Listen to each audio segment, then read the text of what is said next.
Hello friends, welcome back to my channel. आज हम लोग पढ़ने वाले हैं कक्षा 10th के लिए इंपॉर्टेंट क्वेश्चन साइंस का, जिसमें से आज हम लोग ये साइंस साइंस में भौतिकी पढ़ने वाले हैं, जिसमें पार्ट का नाम है विद्युत धारा के चुंबकीय प्रभाव। इसका पहला पार्ट मतलब कि एक पार्ट में 20 क्वेश्चन हम लोग कर लिए हैं। फिर दूसरा ये लेसन है विद्युत धारा के चुंबकीय प्रभाव का। इसमें भी 20 क्वेश्चन हम लोग करने वाले हैं। जो सभी क्वेश्चन जो है ना, सभी क्वेश्चन इंपॉर्टेंट क्वेश्चन कराया जा रहा है आपके बोर्ड के एग्जाम के लिए। तो एकदम रामबान तरीका वाला क्वेश्चन है ये। तो चलिए सबसे पहले स्टार्ट करते हैं। आज का हमारा पहला क्वेश्चन है। तो पहला क्वेश्चन हम कर लिए हैं। 1 से लेकर 20 तक हम क्वेश्चन पढ़ लिए हैं। तो चलिए नीचे चलते हैं। यहाँ से 1 से लेकर 20 तक क्वेश्चन पढ़ लिए हैं। तो आगे देखते हैं 21 नंबर से। ये 20 नंबर हो गया था। अगर जो नहीं देखे होंगे तो वीडियो के डिस्क्रिप्शन में लिंक है। अगर जब आप लोग भौतिकी पढ़ना चाहते हैं तो भौतिकी पर क्लिक कीजिएगा, मतलब फिजिक्स पर क्लिक कीजिएगा और वहाँ पर उस तरीके से पहुँचिएगा जैसे वीडियो का सीरीज आ जाएगा। 1 number, 2 number, 3 number, 4 number, 5 number, उसको देख करके पढ़ लीजिएगा। चलिए दोस्तों, यहाँ पर देखते हैं फ्लेमिंग के वाम हस्त नियम में अंगूठा किसकी दिशा का संकेत करता है। तो अंगूठा किसकी दिशा का संकेत करता है? तो इसका पहला ऑप्शन है धारा का, दूसरा ऑप्शन है चुंबकीय क्षेत्र का, तीसरा ऑप्शन है बल का। तो इसका ऑप्शन सी सही उत्तर हो जाएगा। 22 नंबर क्वेश्चन में दिया गया है, घरेलू उपयोग के लिए विद्युत आपूर्ति होती है। तो घरेलू उपयोग के लिए विद्युत आपूर्ति की पूर्ति होती है तो कितना पर होती है? तो ये हम लोग पढ़े हैं। चलिए इसका कलर थोड़ा चेंज कर ले रहे हैं, अच्छा नहीं लग रहा है। इसका कलर ये वाला रख ले रहे हैं। ये वाला कलर सभी कभी नहीं पढ़ाए हैं, तो ये वाला कलर रख ली है। तो घरेलू जो आपूर्ति होती है ना, उसमें 220 वोल्ट होता है। और उससे के बाद फ्रीक्वेंसी मतलब कि आवृत्ति कितना होती है? तो आवृत्ति होती है 50 हर्ट्ज। और दोस्तों ये अलग अलग भी क्वेश्चन पूछता है, जैसे कि इस तरह का, जैसे पूछता है कि हमारे घर में जो विद्युत आता है वो कितने वोल्ट का होता है? तो 220 वोल्ट। उसके बाद उसमें एक और क्वेश्चन जैसे कि घुमाना होगा एग्जामिनर को, तो वो कहेगा कि वो एसी होता है कि डीसी होते हैं, यानी कि प्रत्यावर्ती धारा होता है कि दिष्ट धारा होता है। तो उसमें भी कंफ्यूज हो जाएंगे। तो हमारे जो घर में आता है ना, वो प्रत्यावर्ती धारा यानी कि एसी होता है। उसके बाद एक दूसरा क्वेश्चन इस पर बनता है, जैसे कि देखिए 50 हर्ट्ज वाला पर दूसरा क्वेश्चन बनता है। दोस्तों आप लोग वीडियो को स्किप मत कीजिएगा थोड़ा सा भी, क्योंकि सभी जो क्वेश्चन कराया जाए ना सभी इंपॉर्टेंट है। और आप लोग इस क्वेश्चन से बोर मत होइएगा, क्योंकि ये प्रीवियस ईयर क्वेश्चन है, आपको पढ़ना ही पड़ेगा, कि मजबूरी हो या इसमें मन लग रहा हो, मतलब कि किसी भी तरह से पढ़ना ही होगा अगर जो बोर्ड को एग्जाम के अच्छा तरह से पास करना चाहते हैं। तो इसीलिए आप लोग इसको ध्यान से देखना पड़ेगा आपको। और मैं तो इसको पूरा एक एक करके आसानी से समझा रहा हूँ, इसीलिए थोड़ा वीडियो लंबा हो जा रहा है। नहीं तो वीडियो बहुत ही स्मॉल लगेगा। अगर 40 क्वेश्चन कराना होगा ना, तो हम तो एक 5 से 8 मिनट में करा देंगे, लेकिन हमको समझाना पड़ेगा। अगर जो हम 5 से 8 मिनट में 40 क्वेश्चन करा देंगे, तब आपके पास बुक नहीं है, बुक नहीं पढ़ लेंगे। अगर जब समझाएंगे नहीं तो आप यहाँ पर वीडियो क्यों स्टार्ट करेंगे? यही बात है, हम समझाते हैं इसीलिए टाइम लगता है ज़्यादा। लेकिन 40 ही क्वेश्चन कीजिए एक दिन में। अगर एक दिन में 40 भी क्वेश्चन करेंगे तो आप बहुत कुछ कर रहे हैं। अगर एक ही लेसन देख रहे हैं, लेकिन तो यहाँ पर एक लेसन देख रहे हैं, तो यहाँ पर नीचे ऊपर पर इस तरह से यूट्यूब पर देख रहे होंगे तो इस तरह से करिए। तो यहाँ पर नीचे मेरा और भी लेसन आ जाएगा, तो वो भी देखिए। और जो भी अच्छा लग रहा है उसको देखिए, अच्छा लगे या ना लगे। ये जो प्रीवियस ईयर क्वेश्चन है ना, इन सबको करना ही पड़ेगा। चलिए हम लोग कहाँ थे? तो 50 हर्ट्ज पर थे। ये समझा रहे हैं, थोड़ा वक्त लगेगा। चलिए 50 हर्ट्ज। तो इस पे 2-3 क्वेश्चन बनता है, जैसे कि हमारे भारत में जो आवृत्ति होती है, विद्युत की आपूर्ति आवृत्ति होती है, तो कितना होता है? तो 50 हर्ट्ज होता है। तो ये पूछता है कि कहाँ पर 50 हर्ट्ज नहीं होता है? ये अमेरिका में नहीं होता है। अमेरिका में 60 हर्ट्ज होता है, चाइना में नहीं होता है, रसिया, फ्रांस, इन सभी देशों में 50 हर्ट्ज नहीं होता है, 60 हर्ट्ज होता है। जैसे वो सब विकासशील देश हैं, सॉरी विकसित देश हैं। विकासशील और विकसित में क्या अंतर होता है? जैसे कि ये पढ़ना है अर्थशास्त्र में। अर्थशास्त्र में हम लोग पढ़े भी हैं। विकसित का मतलब हो गया ना कि उसके वो वहाँ पर वो संपूर्ण है, मतलब वहाँ पर कुछ भी की कमी नहीं है, कुछ भी चीज़ का। और विकासशील का मतलब कि वो विकास की ओर बढ़ रहा है। अभी मतलब कि उसके पास कुछ भी की कमी नहीं है। विकसित का मतलब है, विकासशील का मतलब है कि उसके पास अभी कमी है, तो उसे ही विकसित कहते हैं, सॉरी विकासशील कहते हैं, विकास की ओर बढ़ रहा है अभी। 23 नंबर क्वेश्चन देखते हैं, निम्नलिखित में से कौन किसी लंबे विद्युत धारावाही तार के निकट चुंबकीय क्षेत्र का सही वर्णन करता है? तो इसका पहला ऑप्शन दिया गया है, चुंबकीय क्षेत्र की क्षेत्र रेखाएं तार के लंबवत होती है। दूसरा ऑप्शन है चुंबकीय क्षेत्र की क्षेत्र रेखाएं तार के समांतर होती है। तीसरा ऑप्शन है चुंबकीय क्षेत्र की क्षेत्र रेखाएं और ये होती है जिनका ऊर्ध्वतार से होता है। और अगला क्वेश्चन है, चुंबकीय क्षेत्र की संकेंद्रीय क्षेत्र रेखाओं का केंद्र होतार होता है। तो इसका ऑप्शन डी सही उत्तर हो जाएगा। तो डी को हम लोग क्लिक कर देंगे। चलिए आगे देखते हैं। 23 हो गया, 24 नंबर। तो 24 नंबर क्वेश्चन में दिया गया है, विद्युत चुंबकीय प्रेरणा की परिघटना है।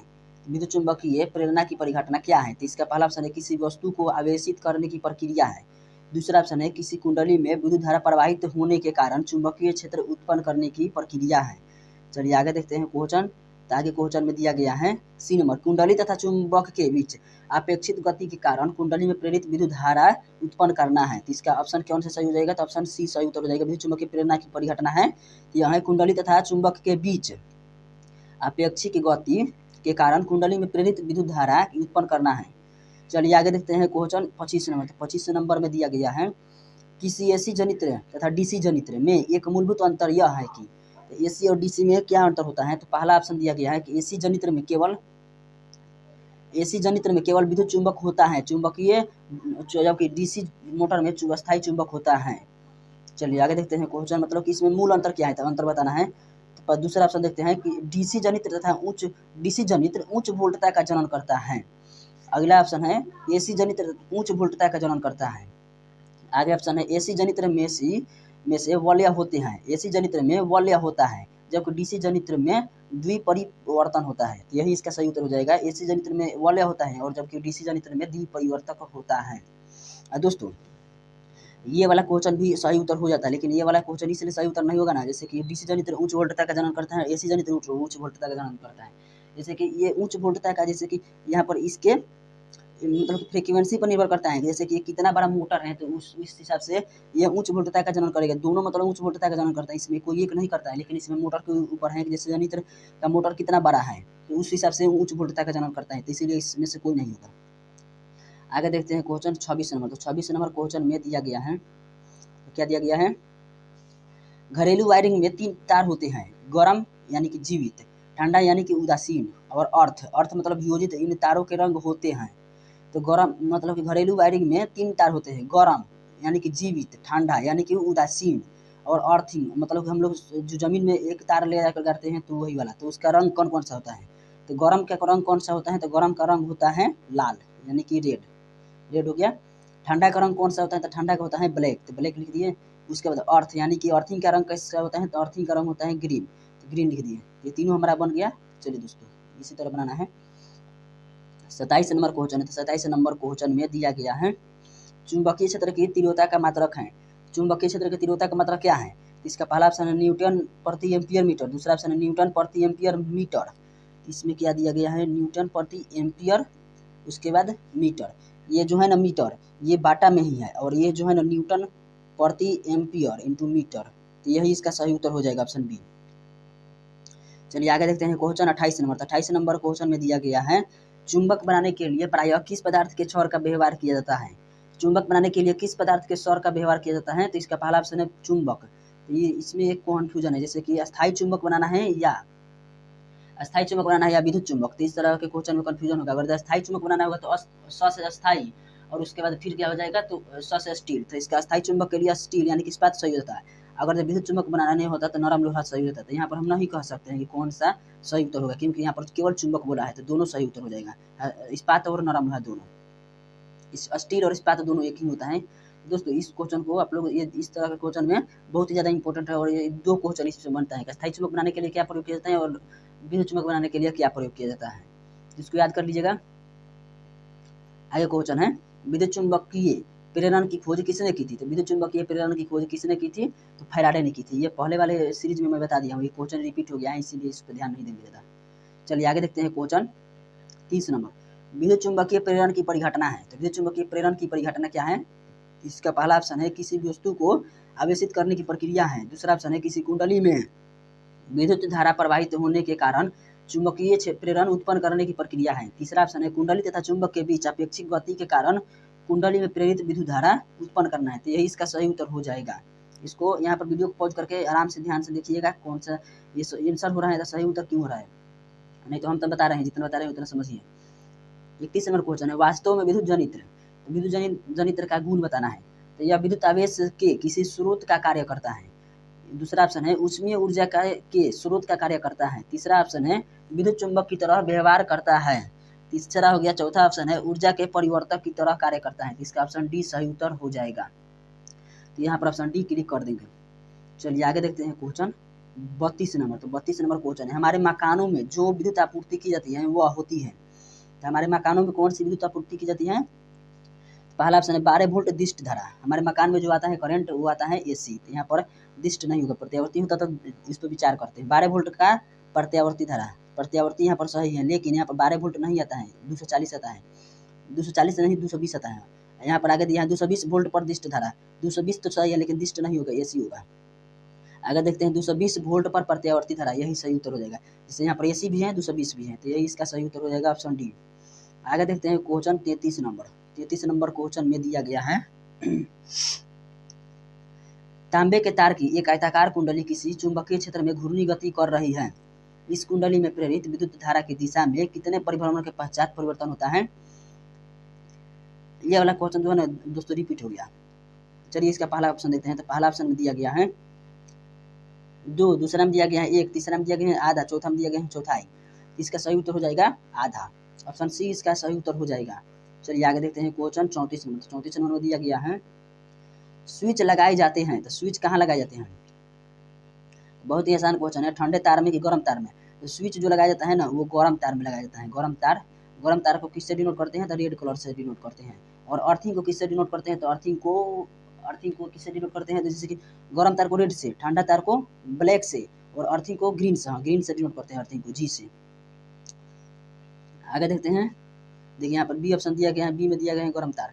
आगे देखते हैं 35 नंबर क्वेश्चन। तो 35 नंबर क्वेश्चन में दिया गया है विद्युत फ्यूज दुर्घटना से रक्षा कर सकता है। तो विद्युत फ्यूज दुर्घटना से रक्षा कर सकते हैं, तो इसका पहला ऑप्शन है, पहले ऑप्शन देखना पड़ेगा, हमें भी नहीं पता है कौन आंसर सही है। अति भारण के कारण किंतु लघु पतन के कारण नहीं।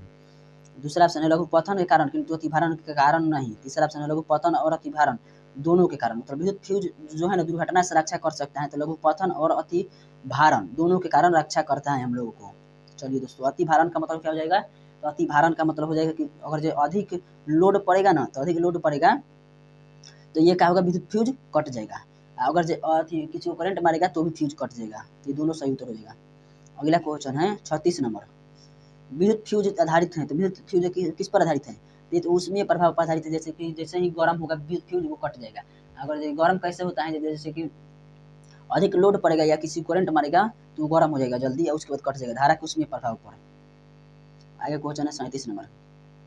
तो 37 नंबर क्वेश्चन में क्या दिया गया है, तो 37 नंबर क्वेश्चन में दिया गया है एक वृत्ताकार कुंडली में धारा प्रवाहित की जा रही है। तो होने दीजिए, धारा प्रवाहित हो रही है, तो कुंडली के कारण चुंबकीय क्षेत्र की तीव्रता अधिकतम होगी।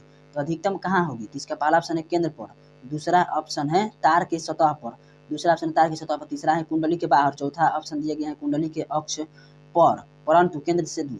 तो इसका सही उत्तर क्या हो जाएगा, सबसे अधिक कहाँ होगा, तो तीव्रता सबसे अधिक होगी केंद्र पर। आगे देखते हैं क्वेश्चन 38 नंबर। तो 38 नंबर क्वेश्चन में दिया गया है एक गतिमान आवेशित कण उत्पन्न करता है। एक गतिमान आवेशित कण क्या उत्पन्न करता है, तो पहला ऑप्शन है केवल चुंबकीय क्षेत्र, दूसरा ऑप्शन है केवल विद्युत क्षेत्र, तीसरा ऑप्शन है चुंबकीय और विद्युत क्षेत्र दोनों, चौथा ऑप्शन है इनमें से कोई नहीं। तो एक गतिमान आवेशित कण उत्पन्न करता है, तो क्या उत्पन्न करता है, तो चुंबकीय व विद्युत क्षेत्र दोनों उत्पन्न करता है। यहाँ पर देखना गतिमान कण दिया गया है, अगर स्थिर होता तो दूसरा होता है आंसर, तो हम आगे बताएंगे। चलिए आगे देखते हैं क्वेश्चन 39 नंबर। चुंबकीय फ्लक्स का मात्रक क्या होता है, तो चुंबकीय फ्लक्स का मात्रक जो होता है वो होता है, पहला में दिया गया है वेबर प्रति मीटर, दूसरा दिया गया है वेबर, तीसरा दिया गया है न्यूटन प्रति मीटर, चौथा दिया गया है एम्पियर प्रति मीटर। तो चुंबकीय फ्लक्स का मात्रक क्या होता है, तो वेबर होता है। तो इसका ऑप्शन बी सही उत्तर हो जाएगा। 40 नंबर क्वेश्चन है कौन सा चुंबकीय क्षेत्र का मात्रक नहीं है। चुंबकीय क्षेत्र का मात्रक इसमें से कौन सा नहीं है, पहला है वेबर प्रति मीटर, दूसरा है टेस्ला, तीसरा है गाउस, चौथा है न्यूटन प्रति एम्पियर।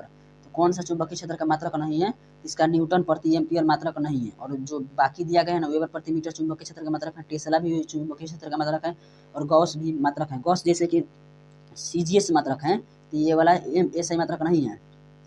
आगे देखते हैं क्वेश्चन 41 नंबर। 43 नंबर क्वेश्चन में दिया गया है विद्युत धारा उत्पन्न होती है, तो विद्युत धारा इसमें से किससे होती है, तो डायोड से तो नहीं होती है, ट्रांजिस्टर से भी नहीं होता है, डायनेमो इसका सही उत्तर हो जाएगा, डायनेमो से विद्युत धारा उत्पन्न होता है।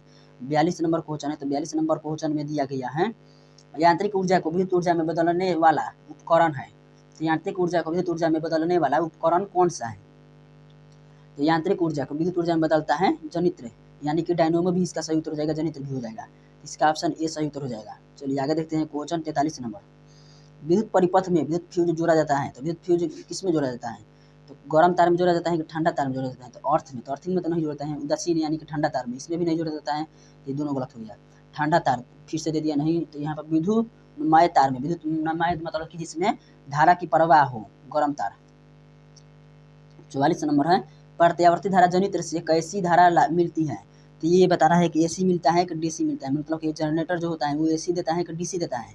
तो जनरेटर देता है AC, तो इसका प्रत्यावर्ती सही उत्तर हो जाएगा। यहाँ पर बोल भी दिया है कि प्रत्यावर्ती धारा जनित्र, जब प्रत्यावर्ती धारा जनित्र होगी तो प्रत्यावर्ती यानी कि AC ही देगा। चलिए आगे देखते हैं क्वेश्चन 45 नंबर। तो 45 नंबर क्वेश्चन में दिया गया है चुंबकीय क्षेत्र रेखाएं किस ध्रुव से निकलती हैं। तो चुंबकीय क्षेत्र रेखाएं किस ध्रुव से निकलती हैं, तो इसका सही उत्तर हो जाएगा उत्तर ध्रुव से निकलती है। तो उत्तर ध्रुव से निकल कर किधर जाती है, तो दक्षिण ध्रुव की ओर जाती है। 46 नंबर क्वेश्चन है डायनेमो यांत्रिक ऊर्जा को किस ऊर्जा में परिणत करता है। तो डायनेमो जो है यांत्रिक ऊर्जा को किस ऊर्जा में परिवर्तित करता है, तो विद्युत ऊर्जा में करता है। तो इसका ऑप्शन बी में दिया गया है विद्युत ऊर्जा, तो यही इसका सही उत्तर हो जाएगा। तो चलिए दोस्तों आज के लिए इतना है, वीडियो देखने के लिए धन्यवाद, thanks for watching this video. तो दोस्तों यहाँ पर जो भी क्वेश्चन कराया जा रहा है 10वां के लिए भी कराया जा रहा है, उसके बाद 12th का भी इस पर कराया जाता है। अगर जब आपके गाँव में कोई 12th का तैयारी कर रहा होगा तो उससे बोल दीजिएगा या लिंक को शेयर कर दीजिएगा। या दोस्तों अगर जो आप यहाँ पर अगर जो किसी भी टॉपिक पर आपका वीडियो छूटा हुआ है तो आप लोग डिस्क्रिप्शन खोलिए और डिस्क्रिप्शन में नीचे देखिए कौन सब्जेक्ट का नाम देखिए और उसको क्लिक कीजिए, वहाँ पर सब्जेक्ट यानी कि पूरा डिटेल में आपको मिल जाएगा वीडियो। चलिए दोस्तों आज के लिए इतना है, वीडियो देखने के लिए धन्यवाद, thanks for watching this video. आज हमारा विद्युत धारा के चुंबकीय प्रभाव खत्म हो गया। अब आगे क्या पढ़ने वाले हैं, तो आगे हम लोग पढ़ने वाले हैं अगला पाठ, देखते हैं कौन सा पाठ आने वाला है। तो चलिए दोस्तों आज के लिए इतना ही।